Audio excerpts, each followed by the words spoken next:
We start off with a disturbing story that is every parent's worst nightmare.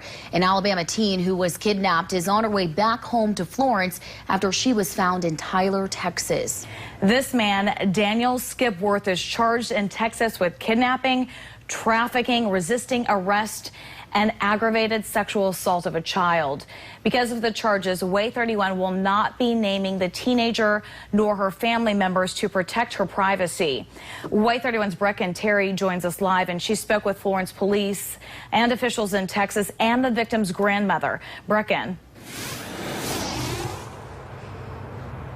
Yeah, Naja, right now we know that Florence police are taking an in-depth look at this case to see what they can charge Skipworth with here in Alabama.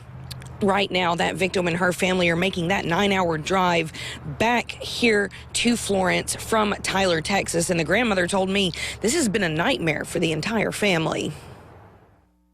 There is not even a word invented to tell you how happy we are to have her.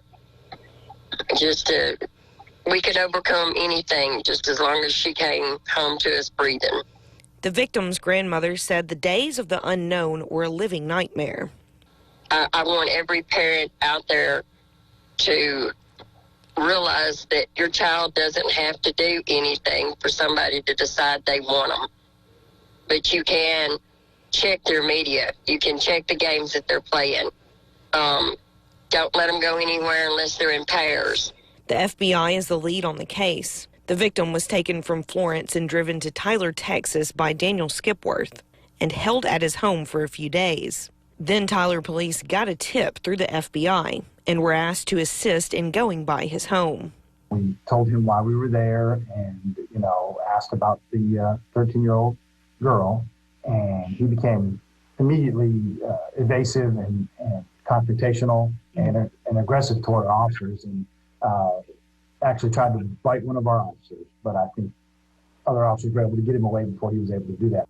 Tyler, Texas Public Information Officer Andy Earbaugh said that's when the girl came out of a room to them. They took care of her at the police station until her family could get there. I can never thank everyone enough for every little thing that they did. Now, I asked the Tyler Police Department if they had had any prior run-ins with Skipworth or what his potential rap sheet could have looked like, and they told me he had a clean rap sheet and no charges up until these charges stemming from this kidnapping. Now, we know that he is being held in a Texas jail on a $560,000 bond, but he could face federal charges as well as local charges here in Alabama. Live in Florence, Brecken Terry, Way 31 News.